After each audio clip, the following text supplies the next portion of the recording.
All right, welcome back. Once again, we have another journey, another story, another narrative that we are going to basically uncover. And I love this part of the discovery of people's journeys from the time that they were birthed to through now where we're at. And with us today, Michael, you go by Mike. Sometimes you said either one's okay, so I'm probably going to end up calling you Mike. My cousin's Fine. name was Mike, so we have I've got a lot of Mikes in my family. But I'm really excited about this one, and it is a interesting journey. I know we were sharing in the green room about some of the challenges, some of the things that you've been going through, and so I'm excited to be able to share this.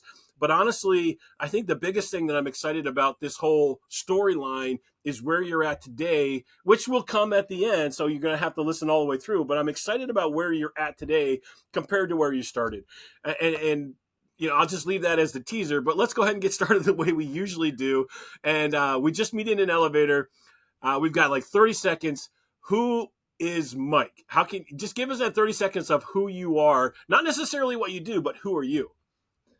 All right. So I'm Michael Williams Silver the second. I say that's important because my father was Michael Williams Silver the first, and the legacy he left me was the legacy of faith in Jesus Christ. So Hmm. I'm a child of the one true King. I'm a father of a 4-year-old daughter, a miracle daughter, and my wife, who it'll be 10 years this December since we've been married. Wow. No, and that's definitely a legacy when you look back, especially having a miracle daughter, and then obviously 10 years of marriage. It's nothing to sneeze at. Yes. There's a lot of good stuff here, but let's go ahead and jump into the past, the story of growing up. What was it like in your life as you became aware of basically what life was like in your home, and what were the things that you kind of discovered and uncovered about perceptions and the narrative that you thought you were supposed to live? Sure. So I grew up, my mother was pregnant at 16 years old, had me at 17. And I didn't meet my real father till later. I had really unsafe men come and go in life too, stepfathers, etc.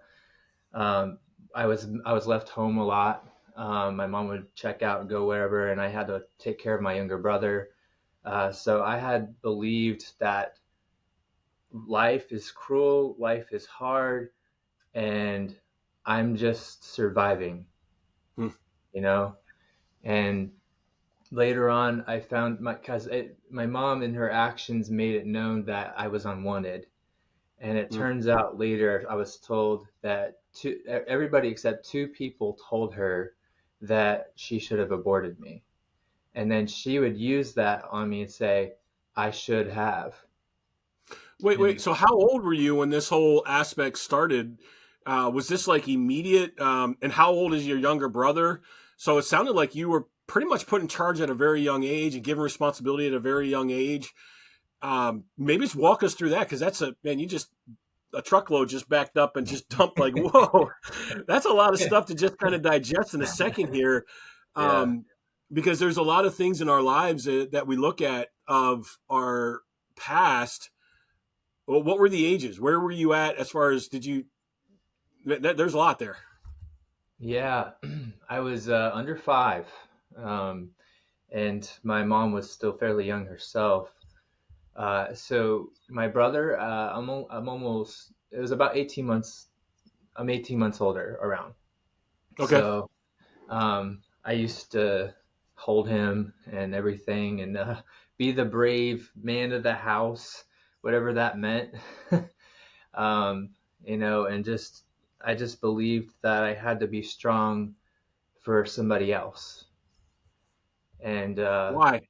What gave you that? Was it the? I mean, you mentioned a couple of different things, but was it the words that your mother said? Was it the fact that you were alone? Was it the circumstances? Like, where did that belief start and come from?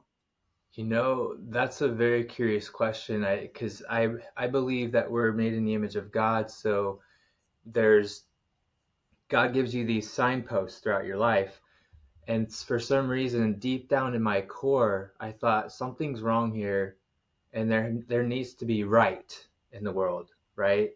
There needs to be goodness because there's so much cruelty or not good. Somebody needs to stand in the gap to say, no, I don't fully believe this. So even though I believe lies, there was a part of me that wanted to believe something else, wanted Mm, to. And it could have been anything. It could have been a cartoon that God used. I don't know. Batman, I don't know. But there's this part of me that's like, no, it can't be all that way. And I was told when I was younger that I was stubborn. Well, I was stubborn for a good. yeah. Yeah. I think honestly, in every boy that has ever been born, there's this desire to be that hero. I Yes. know we kind of mentioned a little bit about John Elridge, and he talks about the adventure that every boy feels, and it is Yeah. definitely something that's born into you. It's an innate in your heart, and I think that's what you're speaking to. So, okay, one is you really didn't have a dad, and you had a lot of abusive situations with whatever stepping in, or possibly not even stepdads, just live-ins. Your mom shared with you probably at a very young age that look, you were not wanted or shouldn't have been wanted, and then use that for manipulation. You were responsible for your brother. There's a lot of weight there. Yeah. That weight, what did that weight translate into? A lot of pressure, but I felt a kind of a calling, a duty to be used for good. I would even stand up. He had bullies that would mess with him, and I would say no one messes with my brother, and I would face big people because of him because he would go running his mouth. um, but not all the time. There was this other part of me that I would, we lived in a really bad area, Section 8 housing, and there was gangs that would go through. The cops would go through a lot. There's pyramids, etc. And I would look out the window and see all this, and I would have a metal bat near me, thinking somebody can break in. Do I need to protect our lives? And so there's this other side of me that was like, why was I put in this situation? Why can't I have these other kids at school? They have both their parents and they seem loving and they get to be a child, you know, and I'm over here trying to survive, you know. So Yeah. that was a really hard thing. When I met my real father, he had gone through some transformations. He used to be in a gang called Hell's Angels and escaped that with his life. And then Mm, he tried to mature and get a regular job and everything. And so, you talk about wild at heart. You go from a Section 8 area where I was with my mom, and then I would go with my dad. He lived in the country. And I came alive. He would teach me how to shoot a gun or a bow and arrow or all these man things. And so I felt like I came alive and had more purpose just from his encounter with me and the time he spent with me. mm. But Was that the beginning of a little bit of a transition for you? Because it sounds like, and maybe we just should sum it up. What was the narrative that you were fed? What was the narrative that you kind of bought into at an early age before you kind of started waking up, for lack of a better word? yeah, Like what was that narrative? Maybe just sum that part up. basically that I should not have been born and I was unwanted.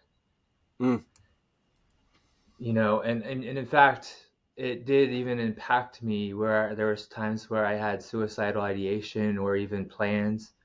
So though there's this other part, and when push came to shove, there was this other part that would fight like, no, you need to live. I was so close to doing this or that, and it's like boom, reality. Um, but how many times was I tempted to go through because of what I believed? mm, And so, what was really hard is that, the good thing is my dad got saved later and he even instilled, he would share, read the Bible to me, etc. But he was taken out of life too early. I was only 12 years old. He was 34. My whole world flipped. I had no reason as much to cling. And in my teenage years, I was jaded. I had even more plans for suicidal ideation, etc. And I started embracing a lot of lies, not just what I heard, but everything around me. It took. I don't know if this is where you want to ask what transitioned to me to believing. no, I just You make know, it. Yeah, it's totally fine. So when we looking at that, so let me just kind of make sure I have the timeline correct here and what you're thinking. The the timeline comes up where you're not wanted. Your parents, your mom specifically says, "Hey, this is not what I wanted," and so therefore you're unwanted. And man, for any child to hear that from their parents that they're not wanted is devastating, and definitely has challenges with part of the development of who you are.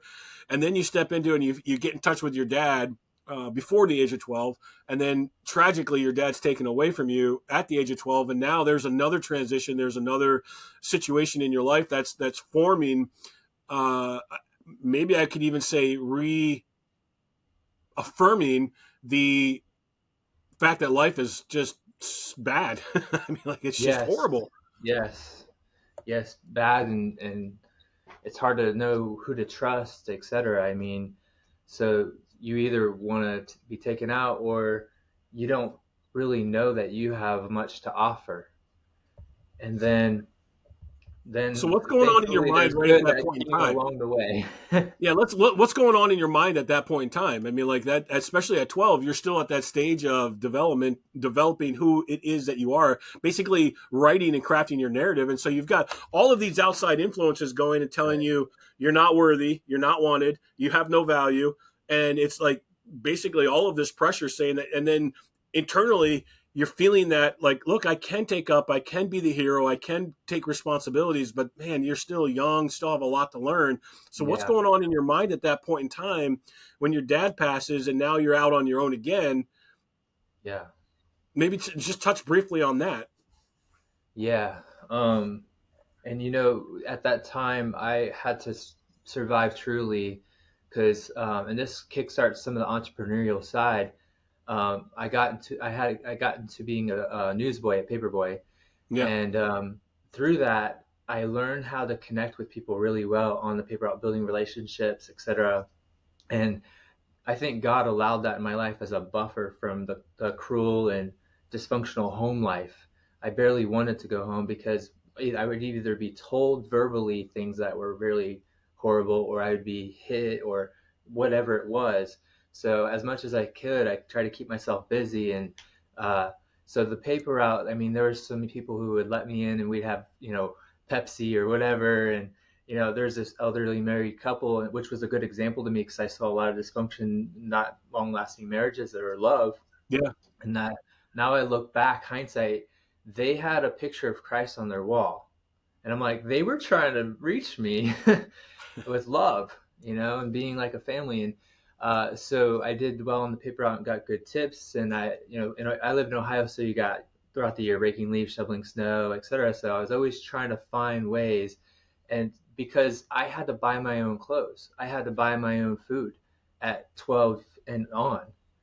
And so that was a part of it. And then, I would save money, got a lawnmower, and the elderly man, he actually taught me how to do the checker pattern. And so I had this imagination. I was poor, so I would go to the library. I wrote a copy and did the clip art and put a lawnmower looking cartoon character and put it in all the newspapers. And by the time I got home, I had like 20 plus calls, like, good, I get to get out of the house again. And I made Isn't back it what I interesting? paid And for. this is, I think, a really, really important part is the fact that, yes, there's a lot of trauma. Yes, there's a lot of things that are out there, but yet there's good people in the world. And I think I Yes, want to stress that because there's so many people. If you look for them, you can find them. And yes, our society is telling us so many times that there's nobody worthy out there, nobody valued, but yet you're just giving an example of, okay, maybe my parents weren't the best and my dad was taken too early, and I know he was trying to really, but then I had these other influences in my life that allowed me yes, to kind of see and start to understand that life can be different. yes, yes. And that, I'm paraphrasing, but there's a quote from Lord of the Rings that, there's good in the world and it's worth fighting for. Mm, And so that's what I think, is that God brought these people to say, ultimately, yes, there's good people, but I am in your life. I'm not just going to I'm not abandoning you. I'm not leaving you to the wolves, so to speak.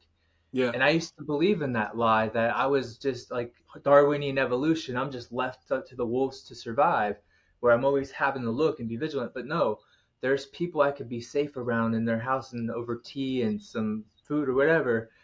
And so that was a buffer, but I can't say I was perfectly doing everything. I got involved in a lot of bad stuff, whatever.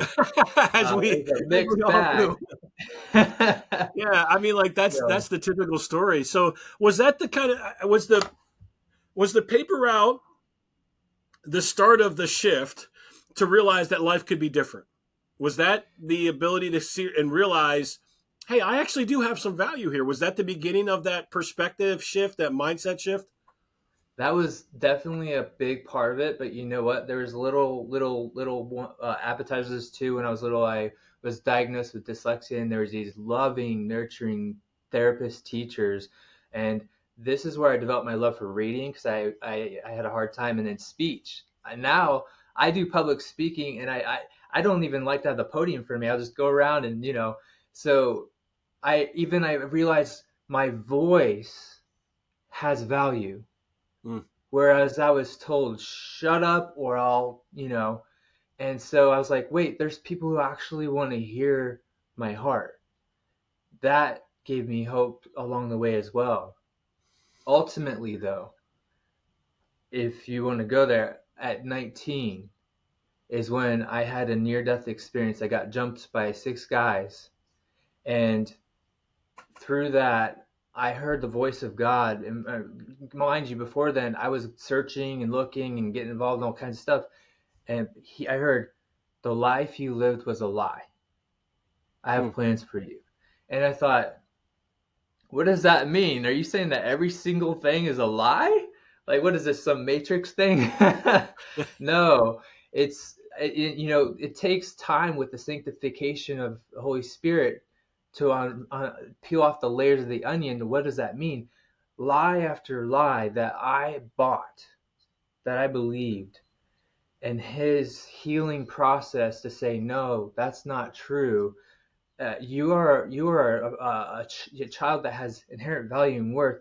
I laid my life down for you, and all these things, like for example, that I was supposed to be in the will of my father, and I was disinherited.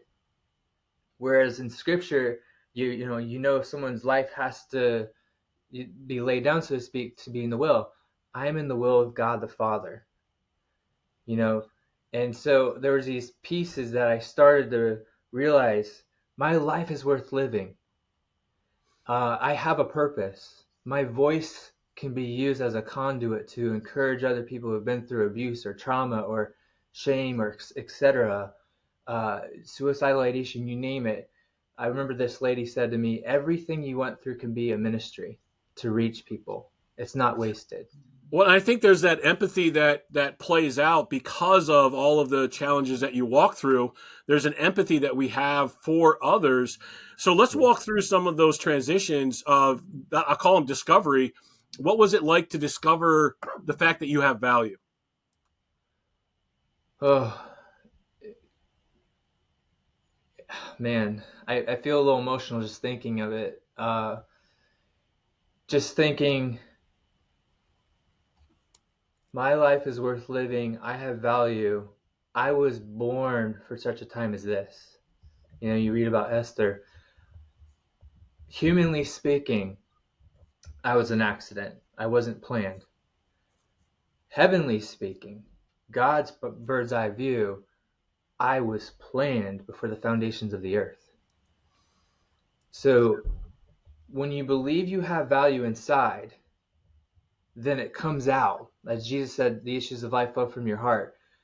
The value comes out, and then I have this view that I want to make sure everybody else around me knows they have value. It's one of my biggest passions to bring somebody out of whatever lies they believe so they know they have value and worth, because when that unlocks, all this potential is unlocked as well.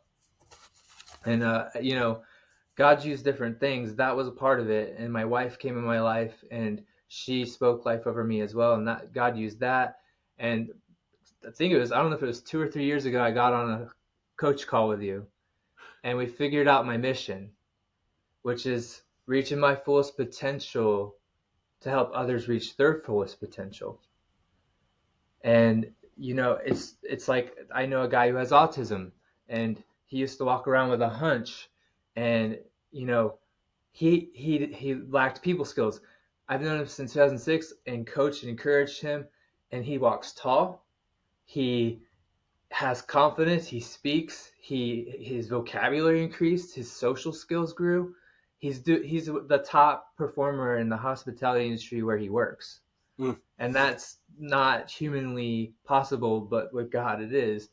So feeling like I have value also makes me believe that we're supposed to share that. We're not supposed to hoard that. Jesus says to shine your light, right? We're supposed to encourage and build people up. I believe that the reason why I was allowed to go through those things, even the lies and so on, is because how would I relate Hmm. to people if I didn't go through it? I wouldn't Yep. have the authority or experience to speak into that. But because I was in the trenches, so to speak, I earned the right to speak into people's lives. I think that's a level of confidence, and that's where many of us, as we kind of walk through our journeys, we find confidence in who we are because of what we went through. And so let's go ahead and transition into what are your practices today? I mean, I know you said that we talked many years ago and finding the purpose, but that's not just a one time thing. That's an No. ongoing daily action. So, what are your practices today to be able to create and craft and write that narrative for your future? Sure. So part of it is what do we tell ourselves? It's not just what we heard that we need to combat with the truth that God has, but we need to tell ourselves the truth because sometimes we've gotten so used to that, for lack of a better way to describe it, it's almost as if we were programmed to repeat those lies like a parrot. So it's stopping and pausing and going, I'm not repeating that anymore over myself. I am, and then you fill in the blanks with the changes and the positives. So speaking it over yourself, but then taking action according to what you believe. You can't just believe it, you have to actually live it. And I've noticed that when I have intentionally done this, doors open, opportunities come, and So it's like there's how a do you live it out then? Like, what do you do on a daily basis to whether it's reinforcing and telling yourself the truth, stopping yourself from repeating the lie? Walk us through those practices because I guarantee there's people that listen that they are continuing to say, "Well, no, it's good for you, Mike, but you don't understand my position. You don't yeah, understand my situation. You don't understand my growing up life. You don't understand my parents." Everybody says that their situation is unique. So what would you say like this is, and I really want to dive down into this part of it. What do you do who you are with all of the stuff that you've walked through to stop yourself from continuing on in that false belief or in that false narrative? How do you stop yourself every day to not accept that belief about who you are? yeah. So part of it is I remind myself how short life is. Compared to eternity, this life is a blink. And I don't want to waste my life telling myself lies more. I want to be involved, like, God, history is his story. I want to be involved in he to redeem this story to be used and go out with a good bang, so to speak. So either I can keep wasting my life and, seconds turn to minutes, turn to hours, turn to months, years, etc., or I can be intentional with those times. And, maybe thinking of 5 years is too much, but thinking of what I call micro moments, microseconds, and just being intentional in those seconds. So, example, I asked my wife to hold me accountable, and not just my wife, friends, good friends that I know and trust. I say, if I slip up and I say something that sounds not good, please tell me. Like, hey, you just said that over yourself. It's almost like you're cursing yourself in a way, like you're creating a self-fulfilling prophecy. What are you telling yourself? So I'll go, oh, I'm going to correct that. No, this is what it is. So that funny enough at first feels awkward, but over time, Yeah, I can understand how that would feel awkward, but I'm guessing that it has a powerful impact on a self awareness. For yeah. one, I'm just being able to be self aware of what it is that you're actually saying, because sometimes we subconsciously just accept this and we talk about it and like it's just there. It's Yes, and when you participate and you have some people that you know and trust involved in that, like I said, it could feel awkward at first, but then you you start growing, it grows on you, and then you catch yourself, and then you're creating new patterns. I mean, when people go to a new job, it's 90 days, and research shows it takes around that time to build a new habit. Well, if you look at it like 90 days, I'm going to be intentional about catching myself in a lie that I tell myself and replacing it with truth.